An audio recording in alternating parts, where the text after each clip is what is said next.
Hello guys, इससे पहले differentiation में हमने दो टाइप के क्वेश्चन पहले पढ़ चुके थे। आज करते हैं डिफरेंशिएशन पार्ट 2 की, जिसमें हम पहला जो क्वेश्चन है वो देखेंगे कि पैरामेट्रिक इक्वेशन बेस्ड क्वेश्चन कैसे आते हैं। ठीक है, पैरामेट्रिक इक्वेशन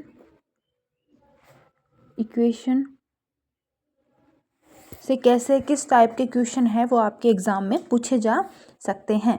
तो सबसे पहले आपको ध्यान रखना है कि जैसे ही इस इक्वेशन टाइप में कोई भी अगर क्वेश्चन आता है तो सिंपली वो आपको दो इक्वेशंस देगा।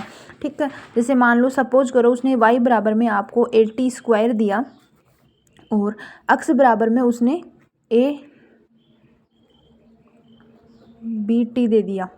ठीक है, bt दे दिया उसने, वो ये दे दिया और वो आपको पूछेगा कि dy अपॉन में dx या फिर वो आपको dx अपॉन में dy भी पूछ सकता है। तो ऐसे क्वेश्चंस को करने के लिए क्या करना होता है, सबसे पहले ये देखना होता है कि इस साइड क्या दे रखा है। अगर x दे रखा है तो x के सापेक्ष अवकलन होगा, और अगर यहाँ पे t दे रखा है या कुछ और भी दे रखा है तो उसके सापेक्ष हमेशा, या थीटा दे रखा है तो थीटा के सापेक्ष अवकलन होगा। मतलब जैसे अगर ये वाले क्वेश्चंस है वो साइन थीटा कोस थीटा के फॉर्म में भी आ सकते हैं, इनकी पावर x वाले फॉर्म में भी आ सकते हैं, या नॉर्मली x स्क्वायर वगैरह उस फॉर्म में भी आ सकते हैं, मतलब अलजेब्रिक वगैरह ट्रिग्नोमेट्रिक किसी भी फॉर्म में ये क्वेश्चन आ सकते हैं। तो सिंपली सबसे पहले आपको क्या करना है कि जो y वाली इक्वेशन है सबसे पहले उसका करना है आपको डिफरेंशिएशन। किसके सापेक्ष होगा, यहाँ पे क्या है t, तो d बाई डी टी, और y की वैल्यू क्या दे रखी है a t स्क्वायर। ठीक है, तो मैंने क्या बताया था कि कोई भी कांस्टेंट वैल्यू और एक आपकी वेरिएबल वो साथ में आ जाए तो क्या करना होता है, अब कांस्टेंट वैल्यू उसको ऐसे कैसे बाहर रख लो, बचेगा क्या d अपॉन में डी टी और किसका टी का स्क्वायर। देखो x की पावर n का क्या फॉर्मूला होता है, n x n माइनस 1, मतलब पावर है आ जाएगी आगे और पावर में से एक कम। तो सेम यहाँ पे हो रहा है, तो क्या हो जाएगा आपका a की जगह a और t पावर कितनी है 2, t पावर कितनी 2, 2 माइनस 1 1, तो ओनली t। तो क्या मैं इसको ये लिख सकती हूँ 2a और t लिख सकते हैं। ओनली इस दो को मैंने आगे लिया है, ठीक है, ताकि वो अच्छा दिखे, यहाँ पे एक अच्छा नहीं दिख रहा था वो। ठीक है, तो ये आपकी इक्वेशन हो गई एक। उसके बाद में डी एक्स अपॉन में किसके सापेक्ष करेंगे टी की, क्योंकि यहाँ पे क्या है टी है, डी अपॉन में डी टी किसका बी टी का, बी क्या है कांस्टेंट है बाहर आ जाएगा, डी अपॉन में डी टी किसका टी का। देखो पावर कितनी है टी की एक है, तो पावर आ जाएगी आगे और पावर में से एक कम, तो एक माइनस एक जीरो हो रहा, किसी की पावर जीरो, तो आंसर कितना आता है एक। तो ओनली क्या आ गया बी गुणा एक, तो कितना आ गया बी। ये इक्वेशन कौन सी हो गई दो। देखो अगर आपको डी वाई अपॉन में डी एक्स निकालना है, मतलब वाई वाला ऊपर लेना है आना चाहिए, तो आप क्या करोगे कि इसमें इसका भाग दोगे। ठीक है, और अगर एक्स चाहिए आपको ऊपर तो इसमें आप इसका भाग दोगे। आगे ये चीज़ समझ में, अपने को हाल फिलहाल क्या चाहिए ये चाहिए। तो क्या करेंगे कि इक्वेशन एक में दो का भाग देने पर, ठीक है, आ रही है चीज़ समझ में। तो क्या करेंगे वही डी वाई अपॉन में डी टी बटा डी एक्स अपॉन में डी टी, यही बोला मैंने।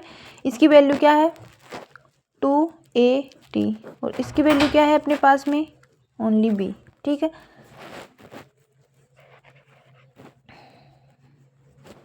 तो अपना आंसर क्या हो जाएगा, इसको इससे काटेंगे तो क्या होगा सिंपली डी वाई अपॉन में डी एक्स क्या हो जाएगा 2a t अपॉन में b। आ गई चीज़ समझ में। इस टाइप से कोई भी क्वेश्चन पूछा जा सकता है। अगर बात करें कि इसकी d y upon d x upon में डी वाई की, तो क्या करेंगे कि अब मैं डी वाई अपॉन में डी एक्स का दूसरा एग्जाम्पल करके बताती हूँ आपको। जैसे मान लो कि आपके पास में कि वाई बराबर तो क्या है ए साइन थीटा है, ठीक है, और एक्स बराबर में है ए कोस थीटा। ठीक है, अब आपको पूछा है उसने डी एक्स अपॉन में डी वाई। ओके, तो क्या करना है, सबसे पहले मैंने क्या बताया, जो यहाँ पे होगा वेरिएबल उसके अकॉर्डिंग आपका क्या होगा उसका डिफरेंशिएशन होगा। तो क्या हो जाएगा डी वाई अपॉन में डी थीटा बराबर में डी अपॉन में डी थीटा किसका ए साइन थीटा का। ए कांस्टेंट है बाहर आ जाएगा, ऐसे कैसे कोस साइन थीटा का क्या होता है कोस थीटा, यही होता है डिफरेंशिएशन। फॉर्मूले याद करो आप, फिर बाद में यह आपकी इक्वेशन 1 हो गई। उसके बाद में डी एक्स अपॉन में डी थीटा, तो डी अपॉन में डी थीटा, एक्स की वैल्यू क्या है ए कोस थीटा, ए क्या है कांस्टेंट, ऐसे कैसे आ जाएगा, और कोस का क्या होता है माइनस का साइन थीटा, तो क्या मैं इसको ऐसे लिख सकती हूँ माइनस का ए साइन थीटा। ये इक्वेशन हो गई 2। आ गई चीज़ समझ में। अब क्या पूछा है कि वाई अक्स ऊपर पूछा है, वाई नीचे पूछा है, तो क्या करेंगे इक्वेशन 2 में किसका भाग देंगे 1 का, इक्वेशन 2 में 1 का भाग देने पे क्या हो जाएगा, देखो डी एक्स अपॉन में डी थीटा बटा डी वाई अपॉन में डी थीटा, इसकी वैल्यू क्या है माइनस के 2 माइनस के ए साइन थीटा, और इसकी वैल्यू क्या है ए कोस थीटा। देखो ए और ए सेम सेम है, गुणा में है तो कट जाएंगे। साइन अपॉन में कोस का फॉर्मूला बताया था क्या होता है टेन थीटा होता है, तो माइनस की जगह माइनस, और साइन अपॉन में कोस को क्या लिख सकते हैं टेन थीटा। तो ये आपका क्या हो जाएगा आंसर इसका। आगे ये चीज़ समझ में, ये बहुत ही इजी क्वेश्चन है, आप करने की कोशिश करना सीखने की, ये डेफिनेटली आपके एग्ज़ाम में 2 या 3 नंबर का आएगा ही आएगा। तो आप कोशिश करना कि इसको आप इजीली सीख सको। फिर भी अगर नहीं आए तो आप एक बार दोबारा और मेरे से पूछ सकते हो। Okay, thank you.